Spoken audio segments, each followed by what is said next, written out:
आज या ठिकाणी दोन एक एक बैठक आहे आणि एक डिनरचा कार्यक्रम फक्त ठेवण्यात आलेला आहे।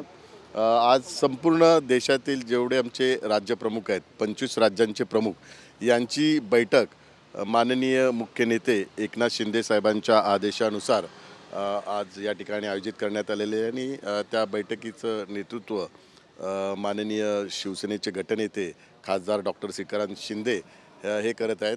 बैठकीचा उद्देश हाच आहे की सर्व राज्यांमध्ये शिवसेनेची सदस्य नोंदणीचा कार्यक्रम जो 23 तारखेला आम्ही घोषित केलेला आहे, जसं महाराष्ट्रामध्ये तोच कार्यक्रम संपूर्ण ज्या 25 राज्यात शिवसेनेचे राज्यप्रमुख आहे त्यांना तो कार्यक्रम देण्यात आलेला आहे आणि त्यामुळे संपूर्ण देशात शिवसेनेचा नोंदणीचा कार्यक्रम हा आज त्यांना आम्ही देण्यात आलेला आहे आणि त्याचबरोबर त्या सर्व राज्यांमध्ये शिवसेनेचा विस्तार करण्याच्या दृष्टिकोनातून त्यांच्या ज्या काही सूचना आहेत त्या सूचना आज घेण्यात आलेल्या आहेत। आणि आज आपल्या सर्वांना माहिती आहे शिवसेनेची प्रगती आणि जी उन्नती होत आहे ती माननीय मुख्य नेते उपमुख्यमंत्री एकनाथ शिंदे साहेबांच्या माध्यमातून होत आहे आणि महाराष्ट्रात पण जे काही यश प्राप्त झालेलं आहे त्याचे प्रमुख शिल्पकार आणि त्यांच्या नेतृत्वाखाली हे सगळे यश प्राप्त झालेले आहे ते मुख्य नेते एकनाथ शिंदे साहेबांच्या नेतृत्वाखाली झालेलं आहे आणि तेच यश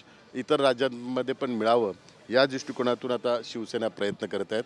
त्यामुळे शिवसेनेचा विस्तार हा महाराष्ट्राच्या बाहेर कसा होईल या दृष्टिकोनातून सर्व खासदारांच्या सोबत आज म्हणजे आता विद्यमान खासदार आणि काही माजी खासदार यांना पण आम्ही आमंत्रित केलेलं आहे आणि आता खासदारांना प्रत्येक राज्यांची जबाबदारी आम्ही देणार आहे आणि ते खासदार प्रत्येक राज्यांमध्ये दर महिन्याला जाऊन शिवसेनेच्या विस्ताराच्या दृष्टिकोनातून जे काही कार्यक्रम आहेत ते कार्यक्रम त्या ठिकाणी आयोजित करतील। तेथील इतर काही समस्या असतील, राजकीय असतील, प्रशासकीय समस्या असतील तर ते खासदार सोडवण्याच्या दृष्टिकोनातून त्यांना केंद्रीय मंत्री जे आमचे प्रतापराव जाधव आहे त्यांना पण आम्ही जबाबदारी दिली आहे। त्यामुळे केंद्रीय मंत्रिपद शिवसेनेकडे असल्याकारणामुळे त्या मंत्रिपदाचा लाभ इतर राज्यातील आपल्या शिवसेनेच्या पदाधिकाऱ्यांना पण व्हावा या दृष्टिकोनातून आज संपूर्णतः हा कार्यक्रम आयोजित करण्यात आला आहे आणि शिवसेना हा एक प्रादेशिक पक्ष आहे आपल्या सर्वांना माहिती आहे आणि त्याला राष्ट्रीय पक्षाची मान्यता मिळवण्याच्या दृष्टिकोनातून ही एक वाटचाल करण्याच्या दृष्टिकोनातून आजची बैठक आयोजित करण्यात आलेली आहे। कारण माननीय मुख्य नेते एकनाथ शिंदे साहेबांचा एक उद्देश आहे की शिवसेनेला जे शिवसेना प्रमुख बाळासाहेब ठाकरे यांचं स्वप्न होतं की एक राष्ट्रीय पक्ष बनावं ते राष्ट्रीय पक्ष बनवण्याच्या दृष्टिकोनातून ह्या सर्व राज्यप्रमुखांच्या वर आम्ही एक जबाबदारी देत आहेत आणि खासदारांवर पण जबाबदारी देत आहेत। खासदार या सर्व राज्यांमध्ये आता प्रत्येक महिन्याला दौरा करतील आणि शिवसेनेचा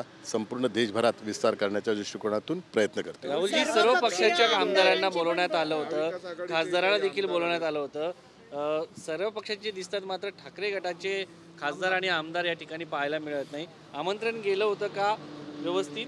आज खासदारांकरता दिल्लीमध्ये प्रशिक्षणाचा एक कार्यक्रम होता आणि आमदारांचा आणि त्या कार्यक्रमाचं औचित्य साधून शिवसेनेचे गटनेते डॉक्टर श्रीकांत शिंदे यांनी त्या आमदारांना स्नेहभोजनाकरता आमंत्रित केलेले आहेत। त्याच्यात कुठलाही राजकीय उद्देश नाही आहे। या ठिकाणी सर्व आमदार आल्या कारणामुळे सर्व पक्षाच्या आमदारांना डॉक्टर श्रीकांत शिंदे खासदार यांनी आमंत्रित केलेलं आहे आणि आपण बघतायत तर कित्येक आमदार या स्नेहभोजनाकरता येत आहेत। तर बघूया थोड्या वेळाने कित्येक आमदार येतील। ठाकरे गटाचे कोणी आले आतापर्यंत? अजूनपर्यंत ठाकरे गटाचं कोणी आले नाही आहे पण सगळ्यांना 7:30-8ची वेळ देण्यात आली होती तर आता थोड्याच वेळातील सगळे आमदार या स्नेहभोजनाकरता उपस्थित राहतील। उद्या एकनाथ शिंदे हे उपमुख्यमंत्री दिल्लीत येणार आहेत, राजधानी दिल्लीत, त्यांना अवॉर्डही मिळणार आहे त्याच्याबद्दल? उद्या शिवसेनेचे मुख्य नेते उपमुख्यमंत्री एकनाथ शिंदे साहेब या ठिकाणी त्यांना एक पुरस्कार मिळणार आहे त्याकरता स्वतः उपस्थित राहणार आहे आणि त्या पुरस्काराव्यतिरिक्त खासदारांबरोबर ते बैठक घेणार आहेत। जसं आज राज्य प्रमुखांशी आम्ही बैठक घेतलेली आहे तर त्याचा पण अहवाल आम्ही त्यांच्यासमोर सादर करणार आहे आणि शिवसेनेचा विस्तार संपूर्ण देशामध्ये कसा होईल त्या दृष्टिकोनात पण एक बैठक उद्या ते त्यांच्या नेतृत्वाखाली होईल।